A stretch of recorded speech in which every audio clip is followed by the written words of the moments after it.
Hello friends, कैसे हैं आप लोग। फ्रेंड्स, हमारे YouTube channel MRK educational academy में आप सभी का स्वागत है। फ्रेंड्स, जैसा कि आप लोग जानते हैं कि इससे पहले वाली क्लास में हम लोगों ने एक्सरसाइज 4.1 के क्वेश्चन सॉल्व किए थे। तो आज हम लोग एक्सरसाइज 4.2 स्टार्ट करने जा रहे हैं और यहाँ से क्वेश्चन के आने की जो पॉसिबिलिटीज़ है बोर्ड के एग्जाम में वो ज़्यादा है। तो आइए देखते हैं फ्रेंड्स, आज का क्वेश्चन क्या है। तो देखिए यहाँ पे दिया हुआ है, find the roots of the following quadratic equation by factorisations. ठीक है, यानी आपको रूट्स फाइंड करना है। कभी कभी आपसे बोल देता है कि इस क्वाड्रेटिक इक्वेशन को सॉल्व करना है, find the solution of the equation, find the roots of the equation, या फिर ऐसे भी बोल देता है find the value of x. तो इन सब का मतलब क्या है, यानी हम चाहे रूट्स फाइंड करना हो, चाहे सॉल्यूशन फाइंड करना हो, चाहे एक्स की वैल्यू फाइंड करनी हो, सबके लिए आपको क्या करना होगा, फैक्टर ही करना होगा। तो हमारी, अगर आपने पहली वीडियो नहीं देखी है तो पहली वीडियो आप जरूर जाके देखें कि फैक्टर करने के लिए हमने 3 मेथड पढ़े थे। कौन कौन से? एक तो सिंपल मेथड, और एक हमने पढ़ा है कंप्लीटिंग स्क्वायर मेथड, और एक जो थर्ड वाला था वो श्रीधराचार्य मेथड था।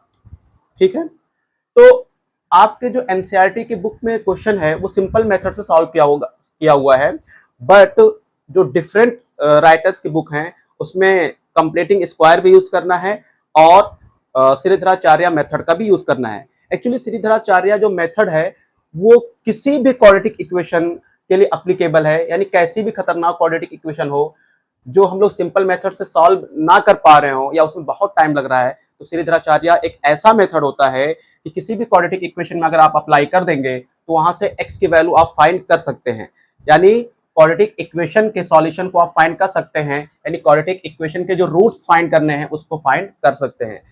तो हम लोग यहाँ पर देखिए, पहले एक क्वेश्चन हम लोग करेंगे सिंपल मेथड से, फिर उसके बाद हम लोग यहाँ पे देखेंगे श्रीधराचार्य मेथड, और फिर देखेंगे क्या दोनों ही मेथड से आंसर सेम आता है या नहीं आता है, और हम देखेंगे कि कौन सा मेथड ज्यादा इजी है, मतलब सिंपल मेथड आसान है या फिर श्रीधराचार्य मेथड आसान है। तो आइए देखते हैं। सबसे पहले हम लोग सिंपल मेथड से क्वेश्चन को सॉल्व करेंगे। यहाँ पे देखिए जो क्वेश्चन है वो दिया हुआ है, question number 1, x square minus 3x minus 10 equals to 0। इसको हमको फैक्टर करना है, तो सबसे पहले हम लोग सिंपल मेथड यूज करने जा रहे हैं।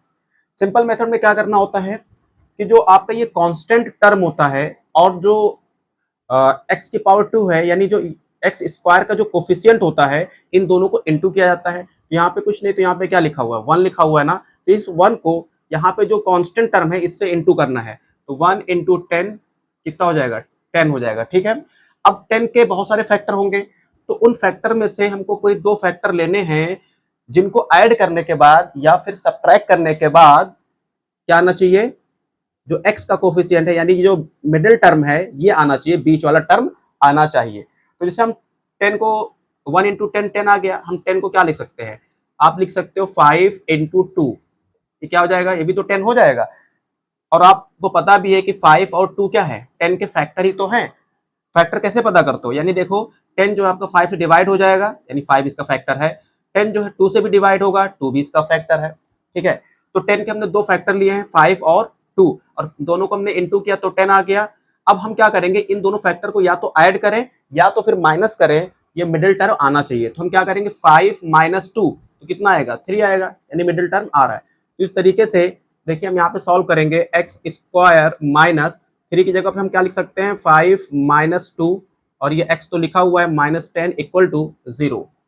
अब यहाँ से क्या होगा, देखिए एक्स स्क्वायर माइनस, ये देखिए x 2 नंबर में इंटू होगा तो माइनस 5x हो जाएगा, फिर x का इसके साथ भी इंटू होगा तो माइनस इंटू माइनस ये प्लस, ये हो जाएगा 2x माइनस 10 इक्वल्स टू 0। अब देखिए यहाँ पे पेयर के फॉर्म में डिवाइड हो गई पूरी इक्वेशन 2 के फॉर्म में। तो यहाँ से हम क्या करेंगे, देखिए यहाँ पे क्या चीज कॉमन दिख रहा है दोनों में, तो यहाँ पे भी x है और यहाँ पर भी x है, तो यहाँ से हम x कॉमन ले लेंगे, तो यहाँ बचेगा आपका x, और यहाँ से माइनस, और यहाँ से x हम निकाल चुके हैं, कॉमन ले चुके हैं, तो यहाँ बचेगा 5। ठीक, अब इस यहाँ पर आते हैं, यहाँ पे क्या चीज हमको कॉमन दिख रही है, तो देखो यहाँ पे 2 है और x है, और यहाँ पे क्या सिर्फ एक नंबर 10 है, यहाँ पे कितनी चीज कॉमन मिलेगी, यहाँ पे सिर्फ 2 कॉमन मिलेगा। कैसे, क्योंकि 10 को हम लिख सकते हैं 2 इंटू 5 लिख सकते हैं, तो देखिए यहाँ पे 2 है और यहाँ पे भी 2 है, तो यहाँ पे हमने 2 कॉमन ले लिया, तो अंदर क्या बच जाएगा, x माइनस 5 बचेगा, ठीक है, इक्वल टू 0। और वैसे भी जो ब्रैकेट में यहाँ पे हमारा आ रहा है, जो यहाँ पे ब्रैकेट में आ रहा है, वही चीज अगर यहाँ ब्रैकेट में आ रहा है तो इसका मतलब ये है कि आप क्वेश्चन को सॉल्व सही तरीके से कर रहे हैं। अब क्या होगा, देखिए ये x-5 और इसमें भी x-5 है, ये दोनों आपस में कॉमन हो जाएंगे तो हो जाएगा x-5। तो यहाँ से x-5 हमने कॉमन लिया तो यहाँ बच गया x, और यहाँ से x-5 कॉमन लिया तो यहाँ बच गया 2, तो इक्वल्स टू 0 हो जाएगा। अब क्या करेंगे, एक बार देखिए ये दोनों प्रोडक्ट के फॉर्म में है, यानी x-5 into x plus 2 equal to क्या है, 0 है। इसका मतलब क्या हुआ, एक बार ये 0 के इक्वल होगा और एक बार ये 0 के इक्वल होगा। तो यहाँ से x-5 इक्वल टू 0, तो यहाँ से x की वैल्यू क्या आ जाएगी, -5 उधर गया तो प्लस का 5 हो जाएगा, तो x की वैल्यू क्या आ जाएगी, 5 आ जाएगी। उसी तरीके से x प्लस 2 इक्वल टू 0, इसको पुट करेंगे 0 के इक्वल, यहाँ से x की वैल्यू क्या आ जाएगी, ये +2 है उधर गया तो -2 हो जाएगा, यहाँ से x की वैल्यू क्या आ जाएगी, -2 आ जाएगी। तो देखिए यहाँ पर इस क्वाड्रेटिक इक्वेशन को हमने सॉल्व कर लिया है, इस x की 2 वैल्यूज आ चुकी हैं और x की 2 वैल्यू ही आएंगी, क्योंकि यहाँ पर देखिए वेरिएबल की जितनी मैक्सिमम पावर होती है ना, उतनी ही वेरिएबल की वैल्यू आती है। यहाँ पर x की मैक्सिमम पावर 2 है, इसका मतलब x की भी 2 वैल्यू ही आएंगी। तो यहाँ पे देखिए हम ऐसे भी बोल सकते हैं कि हमने क्वाड्रेटिक इक्वेशन को सॉल्व कर लिया है, या x की वैल्यू फाइंड कर ली है, या फिर इसी को बोला जाता है रूट्स ऑफ द इक्वेशन, और आपको वही निकालना था, find the roots of the equation. तो हमने रूट्स को फाइंड कर लिया है। तो रूट्स क्या आ गए आपके रूट्स आ गए हैं, रूट्स इक्वल्स टू 5, -2। तो इस इक्वेशन के 2 रूट्स आए हैं, एक 5 और एक -2 आए, ये आपका आंसर हो गया, ठीक है। अब आप चाहें तो इसका स्क्रीनशॉट ले सकते हैं।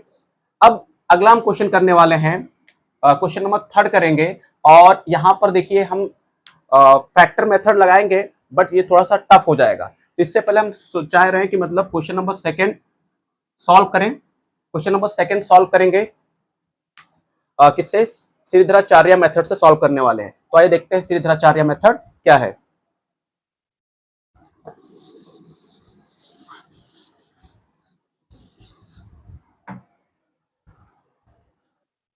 तो फ्रेंड्स जैसे हम लोगों ने क्वेश्चन नंबर 1 कर लिया है, हम क्वेश्चन नंबर 2 करना चाह रहे थे, बट इसी मेथड पर ये अप्लाई होगा। तो अभी हम श्रीधराचार्य मेथड नहीं पढ़ते हैं, क्योंकि यहाँ पर क्वेश्चन में सिंपल मेथड से ही सॉल्व करेंगे।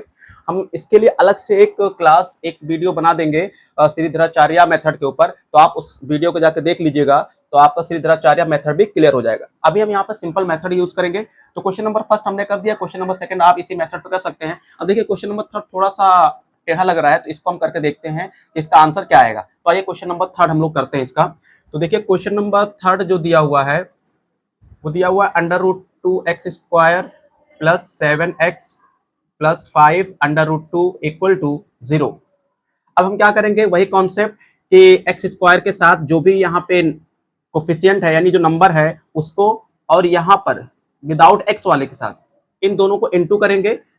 तो इनटू करने के बाद देखते हैं क्या आता है। तो √2 × 5 √2, तो देखिए यहाँ से √2 × √2 2 हो जाएगा, क्योंकि √2 × √2, तो रूट से रूट हट जाएगा तो बचेगा 2, और 2 5 या 10, तो ये 10 आएगा।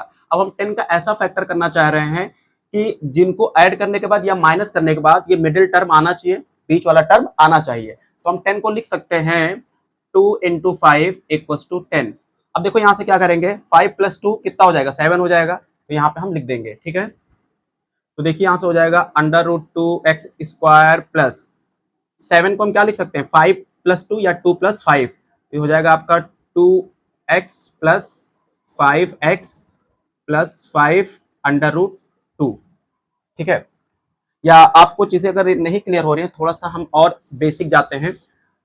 देखिए यहाँ से इसको हम लिख देंगे √2x² + 7 की जगह क्या लिख सकते हैं, 2 + 5, तो 2 + 5x, और यहाँ से 5 √2 = 0। यहाँ से हो जाएगा √2x²। देखिए x से इन दोनों नंबर को इंटू करेंगे तो ये 2x हो जाएगा, ये x से 5 को इंटू करेंगे तो 5x हो जाएगा, प्लस 5 √2 = 0। यहाँ पे देखिए 2 का पेयर बन रहा है। यहाँ पे क्या चीजें कॉमन होंगी, हम लोग यहाँ पे देखते हैं क्या कॉमन होगी। तो देखिए यहाँ पे x है, यहाँ पे भी x है, ठीक है, दोनों सेम है तो कॉमन हो जाएगी। यहाँ पे देखिए हमको √2 भी कॉमन मिलेगा, यहाँ पे क्या मिलेगा, √2 भी कॉमन मिलेगा, क्योंकि 2 को हम क्या लिख सकते हैं, हम लिख सकते हैं √2 × √2, लिख सकते हैं कि नहीं लिख सकते हैं, 2 को हम लिख सकते हैं √2 × √2। तो देखिए यहाँ से √2 यहाँ पे भी है, √2 यहाँ पे भी है, तो हमारा √2 कॉमन हो गया, और x यहाँ पर भी है, x यहाँ पर भी है, तो x भी कॉमन हो गया। तो फिर अंदर क्या बच जाएगा, √2 हम कॉमन ले चुके हैं, x कॉमन ले चुके हैं, तो यहाँ पे स्क्वायर के फॉर्म में था, तो एक x आपका बचेगा यहाँ पे, प्लस यहां से हमने देखिए एक √2 निकाल दिया है, तो क्या बच जाएगा आपका √2। फिर अब यहां पर आते हैं हम लोग, यहां पर आते हैं 5x प्लस 5 √2 में क्या कॉमन है, तो देखिए यहां पर भी 5 है, यहाँ पे भी 5 है, तो 5 कॉमन हो गया, तो यहाँ पर क्या बचेगा x, और यहां से हमने 5 कॉमन लिया तो क्या बच जाएगा √2 बच जाएगा, इक्वल टू 0।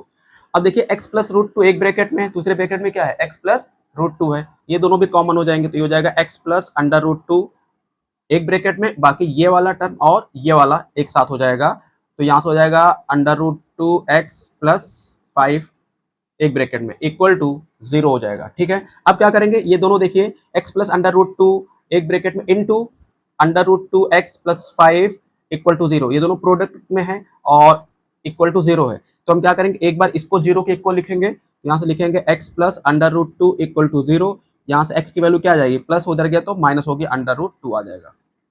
ठीक है, उसी तरीके से एक बार इसको 0 के इक्वल लिखेंगे, √2x प्लस 5 इक्वल टू 0, तो यहाँ से हो जाएगा √2x, ये प्लस 5 उधर गया तो -5 हो जाएगा, यहाँ से x की वैल्यू क्या आ जाएगी, देखिए √2 इंटू में इधर गया तो डिवाइड में आ जाएगा।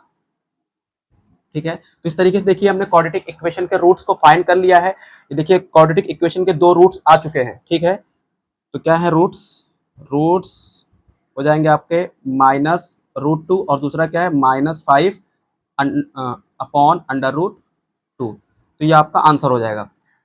तो फ्रेंड्स इस तरीके से हमने ये जो थोड़ा सा टफ क्वेश्चन दिख रहा था देखने में, हालांकि उतना टफ था नहीं, बट फिर भी औरों के मुकाबले में ज्यादा टफ था, तो हमने इसको सॉल्व कर लिया सिंपल मेथड से।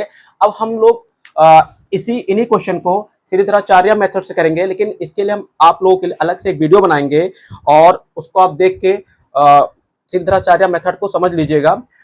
तो आज की क्लास में फ्रेंड्स हमको इन्हीं क्वेश्चन को सॉल्व करना था, बाकी की जो क्वेश्चन है ये आपके होमवर्क हैं, आप इसको घर पे खुद प्रैक्टिस करिएगा, प्रैक्टिस बहुत जरूरी है आप लोगों के लिए। तो फ्रेंड्स आपको वीडियो कैसी लगी प्लीज आप कमेंट में जरूर बताइएगा। अगर आपको अच्छी लगी हो वीडियो तो प्लीज चैनल को लाइक करें, सब्सक्राइब करें और ज्यादा से ज्यादा शेयर करें। Thank you.